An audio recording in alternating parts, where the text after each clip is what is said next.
توقعاتنا أعزائي المشاهدين مع هذه الحلقة والتي بعنوان ما تأثير اللغة البهلوية على اللغة العربية. ضيفي هو الباحث مشتاق سايخان من خانقين من جنوب كردستان، متخصص باللغة البهلوية. فمرحبا بك ماموسته. شكرا لك عزيزي علي. قبل البدء أريد أن أسألك، أين تعلمت اللغة البهلوية؟ أنا تعلمت البهلوية من مشروع كبير ضخم يدعى مشروع تيتوس للغات الهندو أوروبية القديمة، وهو من جامعة غوتا في فرانكفورت في ألمانيا. مشروع تيتوس بأكمله منشور على الإنترنت ويتم تحديثه دوريا، وليست فقط مختصة باللغة البهلوية وإنما غالبية اللغات الهندو أوروبية القديمة. نعم، فأنا من خلال اطلاعي على الإنترنت تعلمت البهلوية بنفسي. يعني عندما ابتدأت الاطلاع عليها اكتشفت أنها تتشابه كثيرا مع لغتنا الكردية بجميع لهجاتها، وأنا باعتباري أعلم بعض الشيء عن اللهجات الكردية فإني أستطيع أن أفهم الكلمة البهلوية وكذلك الصيغ والنسق في تكوينة الجملة البهلوية. فأحيانا تأتي هذا الصيغ متشابهة مع الكرمانجية، والكلمات أيضا أحيانا تأتي متشابهة مع الجورانية، مع الكلغورية، مع الفيلية، مع السورانية، مع الصابلاغية، وكل هذه اللهجات الكردية. فالكلمة البهلوية التي قد تظهر في لهجة قد تكون مختفية في لهجة أخرى، والعكس صحيح.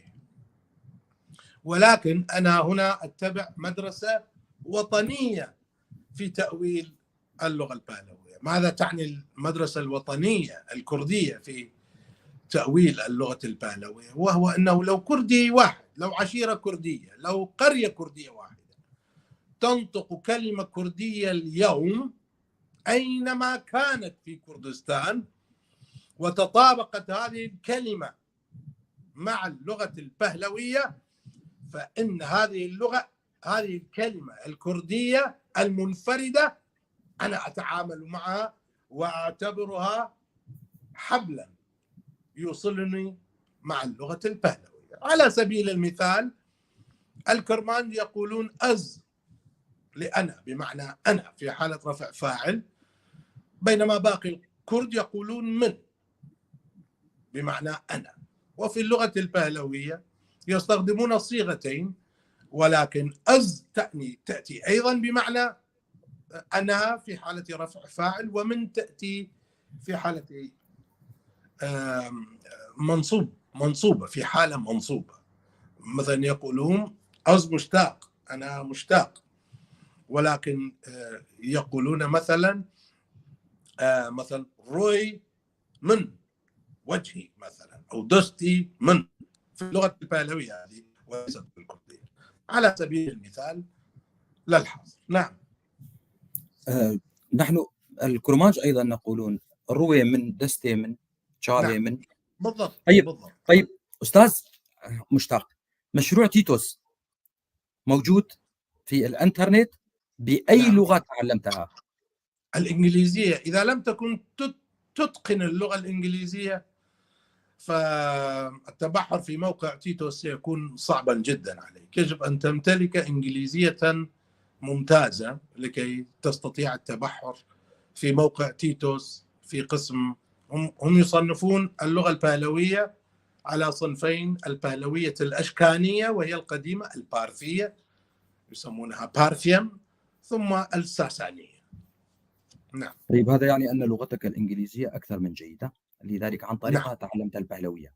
طيب ندخل في صلب الموضوع. نعم. تأثير اللغة البهلوية على اللغة العربية، هل لديها تأثير أو لا؟ لديها تأثير كبير اللغة البهلوية على العربية. فكثير من الكلمات العربية تعود إلى أصل بهلوي واضح، يعني تستطيع رؤيته بوضوح من خلال مقارنة اللفظ ومقارنة المعنى. فنعم. نعم. قبل أن تبدأ ما مسلم، للعلم يعني موقع تيتوس، هذه الجامعات التي فيها الوثائق البهلوية، هذه الجامعات وموقع تيتوس ليسوا كرد، هم أجانب أوروبيين. نعم. في هذه المواقع يوجد كل شيء عن اللغة البهلوية واللغة البهلوية، لذلك لا يستطيع أحد أن ينكر هذا الشيء. تفضل، حبذا لو تعطينا عدد من الأمثلة لديك كيف أن العرب الأمثلة الحقيقة كثيرة جدا. يعني مثلا نبدأ بماذا؟ مثلا لأعطيك على سبيل المثال كلمات، حتى هناك كلمات تذكر في القرآن الكريم أيضا يعني تعود إلى أصول بهلوية. مثلا فلنبدأ بكلمة برج. مثلا برج، كلمة برج العربية التي تعني المبنى المحصن، هي ببساطة في اللغة البهلوية هي برج. هنا ملاحظة عليكم أن تعرفوا أن اللغة البهلوية كانت قيد الاستخدام في الدينين الزردشتي والمانوي، وفي الدولتين الساسانية والبارثية أو الأشكانية ما قبل الإسلام بقرون طويلة يعني. فهنا نلاحظ بوضوح صلة بين كلمتي برج، وهي أيضا في بروج مشيدة، عندما تجمع تصبح بروج. فهنا نلاحظ أن الكلمة صرفت، ليس فقط استعربت وإنما صرفت أيضا، فيأتي منها يستطيعون جمعها يعني. فبرج مثلا في اللغة البهلوية يعني تجمع برقاع. أي شيء حي في اللغة البهلوية تجمع بإضافة ألف ونون إلى آخرها. مثلا مرد يعني إنسان، ميرد في الكردية مردان. جانور حيوان، أي حيوان. جيانور أي حيوان، جيانوران. فكل نفس حية. وحتى الشجر أيضا درختان. درخت يعني شجرة، درختان. أما الأشياء الغير حية فتجمع بإضافة ها إلى آخره. مثلا نحن أيضا في كردستان الجنوبية أيضا الجمادات نجمعها بنفس الطريقة. فبرج تصبح برجات، تصبح بروج في اللغة العربية. مثلا الصراط وهو الصراط المستقيم المذكور في القرآن، هو ببساطة في البهلوية سرات هو الطريق المعبد. الطريق العادي مثلا في البهلوية يقولون را الذي نحن نقول ري ونقول ريغا ونقول را أيضا في بعض اللهجات الكردية. هذا الطريق العادي العام، أي طريق. لكن الطريق المعبد المصفف بالحجارة مثلا معبد، كانوا قبل لا يوجد اسفلت وهكذا، يعبدون الطريق بالحصى أو بالحجارة فيسمونه سرات هو الطريق المعبد. سرات بكل وضوح أصبحت صراط. نعم. مثلا كلمة تاج العربية، وهو التاج الذي يوضع على رؤوس الملوك والأمراء، هي نفسها كما هي في البهلوية، تاج كما هي، لم يحدث أي تغيير. اسمح لي أن أقاطعك. نعم. يأتي عربي ليقول لك بل هذه كلمات عربية اقتبسها الساسانيون، كونهم يقولون بأن الله كان يتكلم مع آدم باللغة العربية. كيف ترد عليهم قبل أن تكمل؟ نحن هنا نحن هنا نتحدث في موضوع لغوي ليس له علاقة بالدين أو بأي شيء. العفو. طيب الساسانيين كانوا قبل الإسلام، قبل أن ينزل القرآن نزل في وقت معين على النبي محمد صلى الله عليه وسلم. فكيف يعني كيف؟ لا، هذه ليست حجة دينية يعني. الدولة علميا لغويا الساسانية والدولة الأشكانية والدين الزردشتي والدين المانوي موجودة قبل الإسلام، فكيف دخلت إذا إلى يعني كيف دخلت العربية، يعني هل سبقت الزمن، أي كيف؟ هذه حجة يعني لا يستدل بها في هكذا موضوع. طيب أكمل من فضلك. نعم. نأتي إلى كلمات مثل رواج، فعل الرواج، وكلمة رواج، راج الشيء أي انتشر خبره، هي في البهلوية بكل بساطة رواج، وهو من الجذر رو والرو، والذي يعني الذهاب، شيء يتجه ذهابا إلى شيء ما، هو جذره الرو. وجذر الرو في الكردية مطابقة مع البهلوي، وتستخدم لصناعة الكثير من الكلمات. نعم، فالرواج أصبحت الرواج. يعني هناك نص زردشتي يقول جويند كويوبار، جويند كويوبار أهلو زردشتيني بديرفت رواج بكر أندرجيهان رواج بكر. جويند في اللغة البهلوية يعني يقولون، كويوبار، إيوبار يعني في إحدى المرات، كويوبار يعني لو قلناها في الكردية تقريبا ستكون متطابقة. جوين كويوبار أهلو زردشت، أهلو يعني نبي، يعني القديس المقدس، زردشت وهو زردشت، النبي زردشت، ديني بديرفت، أن الدين الذي يقال إنه مرة الدين الذي تقبله النبي زردشت أندر جيهان في العالم، هسه نقول هندر جيهان أو لجيهان أو ما شابه، رواق بكرد يعني أصبح رائجا في العالم. نعم، هذه بخصوص مثلا كلمة الرواج العربية، راج الشيء رواجا، فهو رواق يروج أو يروج. أيضا اسمح لي أن أتوجه للمشاهدين، أعزائي المشاهدين، الأستاذ والباحث مشتاق سايخان لديه قناة على اليوتيوب، أتمنى منكم أن تتابعوها. أين تجدونها؟ في وصف الفيديو، لقد وضعت رابط قناته في وصف الفيديو، وسأضعها بعد ذلك في التعليقات. حبذا لو تتابعوا الأستاذ مشتاق على اليوتيوب. أكرر، رابط قناته في وصف الفيديو، وسوف يكون في التعليقات أيضا. أكمل أستاذ.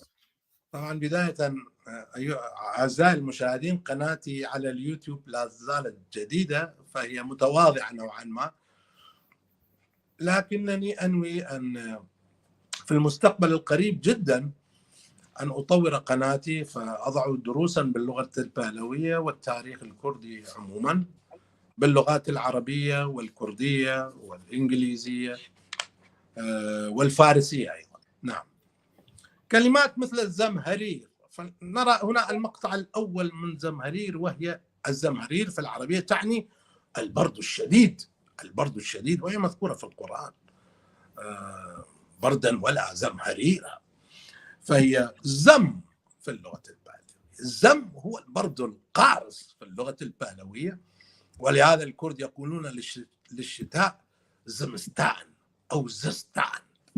أحيانا تلفظ، نحن في الكالورية مثلا في لهجة الكالورية نقول زمسان. فالزم والزم في اللغة البهلوية، زم في الكردية وزم في البهلوية، تعني البرد القارس الشديد. نعم، الاسطوانة مثلا، شكل الاسطوانة هي في اللغة البهلوية أستوان تعني الشيء القائم بنفسه، فهي أصبحت اسطوانة، وهذه في اللغة العربية الدارجة يعني، وليست كلمة قرآنية مثلا. وهذا إجابة على أسئلتكم بأن ليس فقط في القرآن، لا، العرب قديما استعملوا هذه الكلمات في لغتهم التي يتكلمون بها يوميا، وعربت هذه الكلمات البهلوية، وستجدون منها الكثير عندما أكمل، مثل كلمة جوشن في العربية تعني الدرع، وأيضا هو اسم أو لقب يتخذه العرب، فيقولون فلان ابن ذي الجوشن، ذي الجوشن يعني صاحب الدرع. جوشن الدرع أو الدرقة التي يستعملونها في الحرب هي بكل بساطة في اللغة البهلوية جوشن. جوشن. كلمة جوشن أنا لم أراها في الكردية بصراحة، ولكن قد تكون في الكردية، فأنا لست على دراية بكل اللغات واللهجات، بكل اللهجات الكردية. وربما أحد مشاهدينا الكرام في من إحدى المدن الكردية، سواء في باكور أو باشور أو روجلات أو روجاوا، لن أتفاجأ إذا كانوا في لهجتهم يستخدمون كلمة جوشن بمعنى الدرع. كلمة مثل الزمان، زمان وهو الزمن الذي يجري، زمان هي بالضبط كما هي في اللغة البهلوية، فيقولون الزمان، وأحيانا عفوا ينطقونها جمان أيضا، فيقولون في الأشكانية، في البهلوية الأشكانية يقولون جمان، وفي البهلوية الساسانية يقولون زمان. وكلمة زمان يستخدم بمعنى الزمن الممدود العام، وأيضا يستخدم بمعنى الساعة، فيقولون يك زمان، دو زمان، سي زمان، چهار زمان، پنج زمان، يحسبون بها الساعات أيضا. نعم. هناك كلمة أخرى واضحة جدا، العرب يقولون حتى يطلع الفجر، حتى أذهب من هنا إلى هناك، حتى بغداد. هذه كلمة حتى هي التاء في الكردية كما هي في الكردية في البهلوية، تاء، حتى هي تاء. يعني هاي الأمور واضحة، اللفظ واضح لا يحتاج إلى إثبات كما تشاهدون. يعني هناك كلمة رسن، وهو واللجام الخيل أيضا يسمونه الرسن بالعربية، وهي نفسها الرسن في البهلوية. الزينة، زينة يستخدمونها العرب بمعنى الأشياء التي تزين، وهي في اللغة البهلوية زين. ولا زالت كلمة زين في البهلوية تعني زينة الحصان والسلاح. عندما كانوا يزينون خيولهم ويقولون في البهلوية الخيل أسب، هذا العدة والزينة التي يضعونها على خيولهم تسمى زين. وزين أيضا تأتي بمعنى السلاح في اللغة البهلوية. فكلاهما زينة وزين في اللهجات العربية العادية، يقولون على الشيء زين يعني جيد، هي من زين. الزيت الذي نستخدمه في الطبخ هي الزيت أيضا في البهلوية. الموز الذي نأكله، تلك الفاكهة هي موز في البهلوية. البنفسج وهي زهرة معروفة، وأيضا لون بنفسج، زهرة البنفسج، وكذلك اللون البنفسجي هو من كلمة بنفش البهلوية التي حاليا في الكردية نقول ونوش. كرماج نقول بنفش هي بنفش في البهلوية، بنفش، وعندنا ننطقها ونوش. نعم. نأتي إلى العملة التي استخدمها الساسانيون في أعمالهم في تجارتهم اليومية. ونبدأ بالعملة الذهبية، ويسمونها العملة الساسانية الذهبية، ويسمونها دينار هي العملة الذهبية الساسانية. ببساطة بقيت كما هي تقريبا في العربية دينار، وهو الدينار الإسلامي الذهبي. العملة الذهبية الإسلامية بعد ذلك أصبحت دينار، وباقية إلى يومنا هذا. هناك نحن في جمهورية العراق مثلا عملتنا هي الدينار، بقيت كما هي. العملة الفضية في الساسانية يسمونها باللغة البهلوية درهم، وهي بقيت كما هي في الدولة الإسلامية سواء الأموية العباسية، وإلى يومنا هذا أي عملة فضية يسمونها درهم في العربية، فالدرهم من درهم. نعم. هناك العملة النحاسية أو البرونزية، هي تكون صغيرة هكذا كالفلس هكذا، التي كانت تستخدم في الدولة الساسانية، كانوا يسمونها دانق. دانق باللغة البهلوية. دانق من كلمة دان، دانق من كلمة دان. دان لحد الآن دانق في لهجاتنا الكردية تعني الشيء المفرد يعني. نعم. وفي العربية أصبحت دانق، الدانق. نقول عن حبة القمح كرمانجي، عن حبة القمح عندما يتم غليها دان، دانو. نعم، دان، دانق، دانق، دانو، دانق، كلها من كلمة دان، والتي تعني أي شيء مفرد صغير يعني نسميه دان. ومنها أيضا كلمة دانا العربية التي تطلق على اللؤلؤ، دانا يسمونها أيضا في العربية الخليجية مثلا. نعم. فهذا كلمة دانق في البهلوية أصبحت دانق في العربية. ومن أشهر الشخصيات أبو جعفر المنصور الذي كان يلقب بماذا؟ بأبي الدوانيق، أبو الدوانيق. نعم. ولدينا أشياء مثل درويش في العربية، كلمة درويش. ونحن أيضا الكرد نقول درويش. درويش هي دريوش، دريوش في اللغة ودريوش في اللغة البهلوية. وفي اللغة البهلوية دريوش تعني الإنسان الفقير الحال، الإنسان الفقير الحال يسمونه دريوش. هناك نعم. هل هناك عندك استفسار أستاذ محمد؟ لا، حبذا لو تكمل في النهاية سوف أسأل أسئلة المشاهدين. نعم. لك هناك مثلا كلمة خوذة العربية التي يضعونها على الرأس ليحمر الرأس، هذه الخوذة الحديدية أو الخوذة العادية، هي أيضا خود باللغة البهلوية، خود بالذال البهلوية، خود.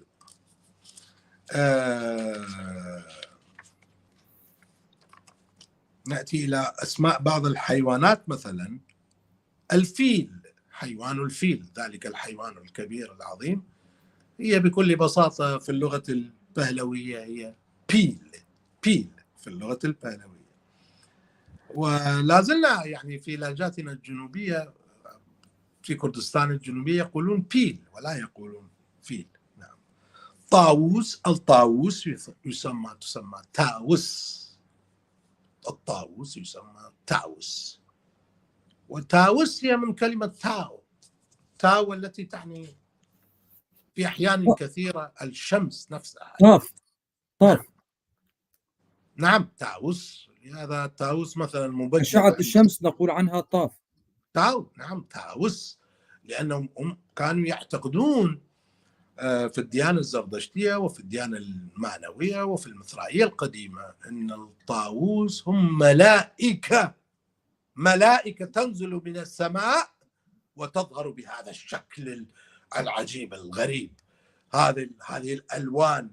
فكانوا يعتقدون فعلا أنها تأتي من الشمس، تاوس في اللغة البهلوية، وهو أيضا طائر نبيل جدا في اللغة في الديانة الزردشتية. وبقى هذا الإرث لنا بصورة واضحة عند اليزيدية، الكرد اليزيدية، وكذلك عند اليارسانيين أو الكرد الكاكائية.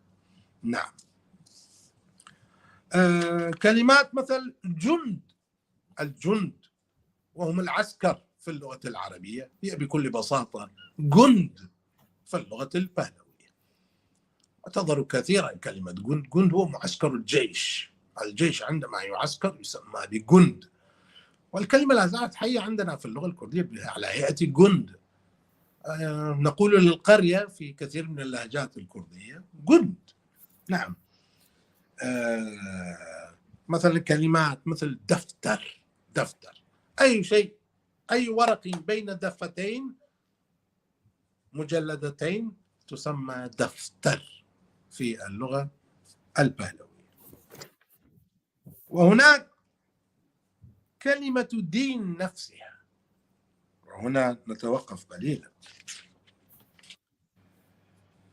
دين يقال عنها دين في اللغة البهلوية، وعندما يقال دين في اللغة البهلوية فهم حصرا يقصدون الدين الزردشتي، كما سبق وقرأت لكم ديني بديرفت، دين تعني الدين الزردشتي.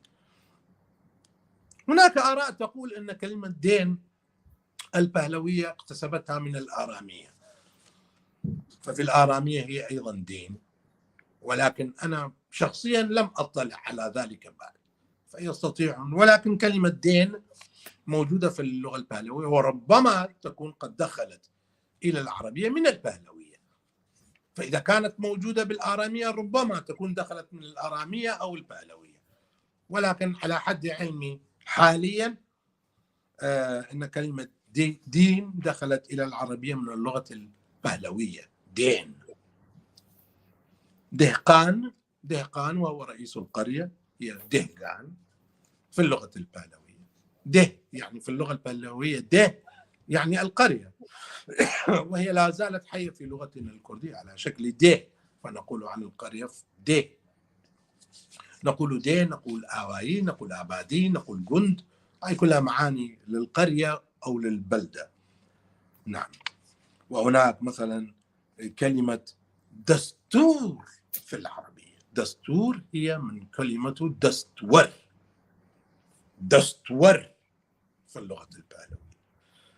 الكلمة مشتقة في اللغة البهلوية من دست وهي اليد، دستور صاحب اليد، وهم أصحاب السلطة القضائية في الدولة الساسانية كانوا. يعني الدولة الساسانية السلطة القضائية تطبق من قبل جماعة زردشتية من المغان يسمون بالدستوران، أصحاب الأيدي، هؤلاء الذين يطبقون القانون. فأصبح الدستور في اللغة العربية. نأتي إلى بعض أنواع القماش. الديباج وهو نوع من القماش، هي ديباج في البهلوية. الاستبرق هي استبرق في اللغة البهلوية. كلمة استبرق أيضا مذكورة في القرآن، يعني كلباس من ألبسة أهل الجنة، هي تسمى استبرق وأصلها استبر أصبحت زبر في اللغة الكردية، وهو أي قماش كثيف كان يصنع. فالزبر حاليا في لهجاتنا الجنوبية نقول زبر يعني خشن، لا أدري ماذا تقولون في الكرمانجي على الأشياء الخشنة، نحن نقول زبر زبر. من زبر نفس الشيء. ها نقول زفر. زبر زبر هي من استبر في اللغة البهلوية. نعم. هناك مثلا، تفضل، هل عندك سؤال؟ لا أكمل. هناك فرسخ مثلا، فرسخ هي من كلمة فرسنج البهلوية، وحدة لقياس الأبعاد. الفرسخ حوالي ميل، يتسمى فرسنج. فرا في اللغة البهلوية هي كما هي في اللغة الكردية تعني الكثير. نحن في كردستان الجنوبية الكولهر والفيلية نقول فرا، وفراوان يعني الكثير جدا، فرا يعني كثير في لهجتنا. السنج هو السنج الحجر. هل تقولون سنج للحجر؟ لا كفر. نحن نقول سنج للحجر الكبير، نقول سنج في لهجاتنا الكردية الجنوبية. ففرسنج في اللغة البهلوية، وكذلك في يعني الأحجار الكثيرة كانوا على الطريق يضعون أحجارا لقياس الطرق، فهذا هو الفرسنج وحدة القياس، وهو تقريبا ميل، فتسمى في اللغة العربية فرسخ، وهي أيضا وحدة لقياس المسافات في العربية. كلمة مثل كلمة فرية، افترى فلان على فلان، افترى فلان فرية أيضا بالضبط هي هي فريب في اللغة هكذا، هي فريب في اللغة البهلوية، وأيضا تعني بمعنى الخدعة، خدعة في اللغة البهلوية. فريم، هناك كلمة فريب، آخر حرف منها ام، باء، فريب. نعم. وهناك كلمة زور، زور هي نفسها زور في البهلوي. الزور هو أن تشهد زورا، مثلا ذهبت وشهدت بالزور، قلت كلام الزور، ويقولون كلام الزور أيضا في العربية. هي نفسها زور وتعني نفسها الزور، الكلام الكاذب، الشهادة الكاذبة في البهلوي هي الزور. هناك كلمة جناح في العربية، ليست جناح، لا، الجناح من الجنح وهو الإثم والذنب. فلا في القرآن يقول فلا جناح عليهم، أي لا إثم عليهم، لا ذنب عليهم. أيضا هي وناه في البهلوية، وأصبحت جناه في الكردية، وأحيانا نلفظها جناح. نحن في خانقين نقول جناح يعني أيضا بنفس المعنى. كلمة قبر العربية هي بكل بساطة قبر في اللغة البهلوية، وهي أصبحت جور وقبر أيضا في اللغة الكردية، هي نفسها قبر العربية هي قبر البهلوية. هناك كلمات مثل الجص الذي يعملون به قبل يستخدمونها لوضع بين الأحجار أو بين الطابوق لبناء الأشياء، هي جص. لو تتبعتها جيدا أهل اللغة سيكتشفون أنها من كلمة قتش البهلوية، ولا زلنا في الكردية نقول للجص والجبس قتش في اللغة الكردية. ماذا تسمون الجبس عندكم في الرجاوة؟ أحيانا كثيرة يقولون جص أيضا، والبعض القليل يقولون قتش. نعم، هي قتش. هذه الكلمات يجب أن لا ننساها يا شعبنا الكردي، عودوا إلى استخدامها، لا تقولوا جبس ومبس جص ومص. حتى لو قلت الجص هي بهلوية لاحقتكم، لكن الأفضل أن تقولوا قتش للجص. كلمة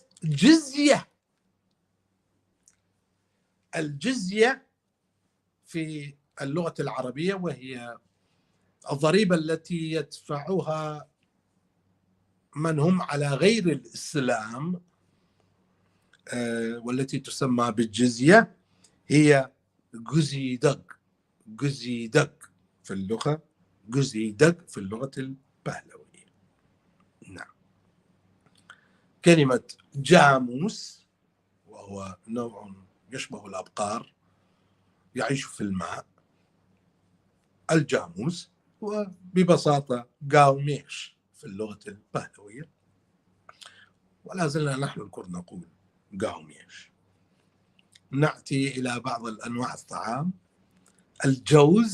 الجوز في اللغة البهلوية هو جوز بكل بساطة هكذا، ويعملون أيضا حلويات منها، فإذا خلطوا الجوز مع السكر أو مع العسل فتصبح جوزينق، وهي حلاوة الجوزينة يسمونها بالعربية. نعم. واللوز أيضا نفس الشيء، لوز هي اللوز في اللغة البهلوية، وأيضا إذا أضيف إليها العسل أو السكر وطبخ فتصبح لوزينق، والتي هي اللوزينة. لا أدري إذا كانت هذه الحلويات موجودة عندكم في روجافا، ولكن في العراق مثلا هناك يسمونها جوزينة واللوزينة، يقولون جوزينة واللوزينة. نعم. والسكر نفسه، سكر هي نفسها شكر في اللغة البهلوية، شكر أصبحت سكر في اللغة العربية، شكر كما ننطقها نحن بالضبط، شكر تعني السكر. مثلا كلمة قبة أي شيء مقبب. هي جنبد وهي جنبة. لا زالت نحن في كردستان الجنوبية نقول جنبت لأي قبة نقول جنبت، فقبة من جنبت. هناك مثلا كلمة علو، العالي، العلو، هي بكل بساطة أل في اللغة البهلوية، أو أل في اللغة البهلوية، وهي أصبحت هل أي شيء يتجه إلى الأعلى في اللغة البهلوية باتجاه الأعلى، وأل وهي نفسها أصبحت هل في الكردية، أي يتجه إلى الأعلى وهي علو، وأل أصبحت علو في اللغة العربية. هناك فروخ أصبحت فرح، فروخ هو الإنسان الفرح، وفروخ أعتقد هو اسم لأحد السلاطين المروانيين، أعتقد واحد منهم أو اسمه أبي هو فروخ كلمة كردية أصلية قديمة، وهي كلمة بهلوية وتعني أصبحت فرح في اللغة البهلوية. فرح يفرح فرحا فهو فرحان، فروخ. نعم. صح، كلمة صح العربية هي صح باللغة البهلوية، وتعني نفس الشيء، يعني شيء صحيح يقولون صح باللغة. فهناك مثلا محاورة بين المعروفة في الأدبيات الزردشتية بين الشاهنشاه ملك الملوك أنوشقروان، خسرو أنوشقروان، وهو خسرو أنوشيروان باللغة الكردية، وبين أحد الشباب، فالشاب يتحدث له بشيء مفيد، ففي النص البهلوي يقول شاهنشاه شاهنشاه بسنديت أب سهست. شاهنشاه بسنديت يعني بسنكرت، الحان نقول في الكردية، يعني قبله أب سهست واعتبره صحيح. سهست أيضا يستخدمونه كفعل في اللغة البهلوية، هكذا لحاله يعني صح، وسهست يعني أصبح صحيح. نعم. هذه في عجالة الكلمات التي أتذكرها الآن، وهناك كلمات أكثر بالتأكيد نبقيها للحلقات القادمة. طيب مام أستاذ، أشكرك جزيل الشكر على هذه الكلمات. والآن هنالك سؤال أريد أن أسأله: ما هي عمر الوثائق التي تعتمد عليها القصد تاريخها الأركيولوجي؟ نعم. يعني فقط معهد ألماني، جامعة ألمانية، وانتهى الموضوع؟ لا طبعا لا. هذا الذي قلت عن جامعة غوتا في فرانكفورت بألمانيا، عملت مشروع دراسي عن وثائق موجودة هنا وهناك وهناك. ألمانيا معروفة بأنهم أصحاب مجموعة تورفان. مجموعة تورفان هي مجموعة كبيرة من الوثائق المانوية عن الديانة المانوية التي اكتشفت في منطقة تورفان. منطقة تورفان تقع غرب الصين في منطقة صحراوية جافة في بدايات القرن العشرين. العلماء الألمان الذين كانت تبعثهم ألمانيا لتكتشف ذاتها، فهم الألمان كانوا يؤمنون بأنهم يعني آريين وأصولهم من هناك، مع أن هتلر شوه كلمة آريين، لكن كانوا يبعثون بعثات كثيرة لهذه المناطق يبحثوا فيها عن أصولهم، وهذا شيء معروف. السواستيكا نفسها، السواستيكا التي اخترعها النازيون، هو رمز من رموز الديانات الآرية القديمة. ففي إحدى الأديرة خرائب دير مانوي قديم في منطقة تورفان اكتشفوا أكبر كمية من الوثائق البهلوية، ولأن التربة في منطقة تورفان، اكتبوها TORFAN، منطقة تورفان، لأن التربة هناك صحراوية والجو غالبا ما يكون يعني جافا. احتفظت هذه الوثائق المكتوبة على الورق بصحتها نوعا ما، احتفظت بجودتها قليلا، احتفظت بالحبر الموجود عليها المكتوب فيها باللغة البهلوية الأدعية والصلوات والتواريخ والأذكار المعنوية في الديانة المعنوية. المعنوي هو دين النبي، يسمى بالنبي ماني ابن بتيج، ولقبه ماني فريشتق، ماني الرسول باللغة البهلوية، فريشتق يعني الرسول، وتعني أيضا الملاك. فاكتشفوا هذه الوثائق كلها هناك وجلبوها، أغلبها الكثرة غالبا أعتقد ذهبوا على مدى ثلاث بعثات كبرى خلال 30 سنة. الألمان، الآثاريون الألمان وفيهم العظماء، وهذه الوثائق لما جاءت إلى ألمانيا دققها وفك شفرتها وقرأها وترجمها عالمين من كبار العلماء الألمان المعروفين من علماء البهلويات واللغات الإيرانيكية، اللغات الهندو أوروبية، وهما نولدكا ميلر ونولدكا. وهناك أيضا عالم مهم اسمه هنينغ ميلر نولدكا، هم من دققوا هذه الوثائق. وكذلك العالم الإنجليزي لا ننساه ماكنزي العظيم، نعم، هو اللي فك شفرة الكثير أيضا من الوثائق باللغة البهلوية.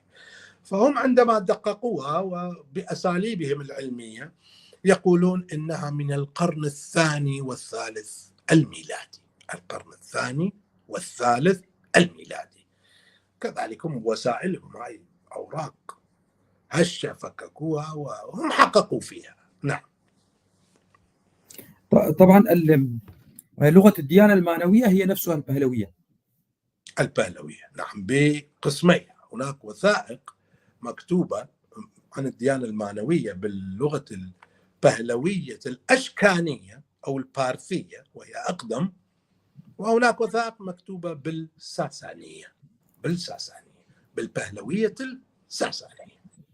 عدا طبعا هذه فقط الوثائق المعنوية، هناك الوثائق الزردشتية عن الدين الزردشتي وهي كثيرة جدا، وهي كتب أغلبها جلبت نسخ عنها. معلوم أن الزردشتيين انقرضوا في العالم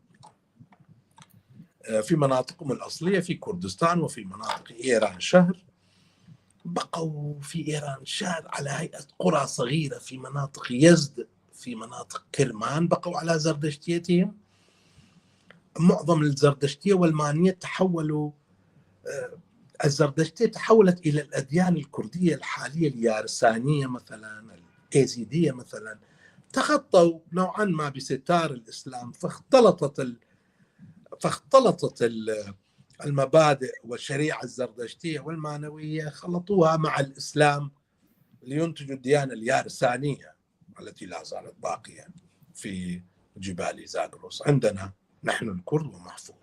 نعم، كثير عندما تقرأ ومبادئ وأمور الدين اليارساني اليزيدي حتى العلوي الدرزي تجدها متشابهة مع الزردشتية ومع المعنوية كثيرا. فالنصوص الزردشتية المتعلقة بالدين الزردشتي جلبت من مدينة جوجارات الهند، لأن غالبية الزردشتيين في الفتح العربي ذهبوا إلى جوجارات، مدينة جوجارات التجارية العظيمة في الهند، وسكنوا هناك وأصبحوا طائفة زردشتية هناك، وجلبوا معهم ما تمكنوا من إنقاذه من النصوص الزردشتية معهم، أخذوها إلى جوجارات. وعندما كانت هذه الكتب الزردشتية المكتوبة باللغة البهلوية الساسانية حصرا، كانوا ينسخونها ويجددونها.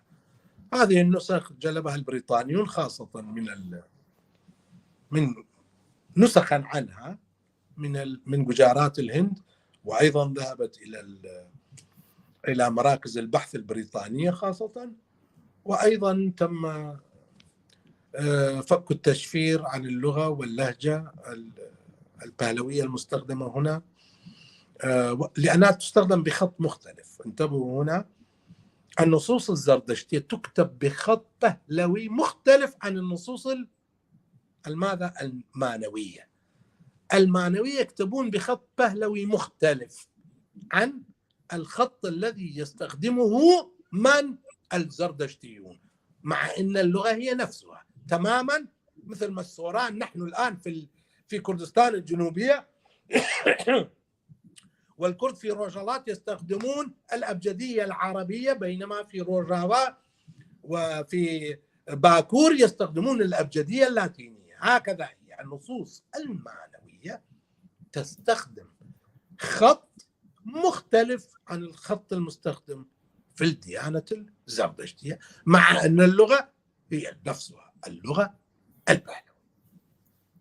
نعم، علما أنه لا توجد هنالك أبجدية عربية بحسب كتاب ابن وحشية النبطي، والعرب نفسهم يقولون نحن شعب لا نقرأ ولا نكتب، ولكن أصبحت بما أنه أصبح لديهم دول وسلطات القرآن كتب بأبجدية هي يسمونها العربية، ممن نعم أخذوها هذا شيء آخر. نعم يسمونها عربية وانتهى الموضوع. نعم يسمونها العربية. لذلك أريد أن أشكرك وأشكر كل المتابعين.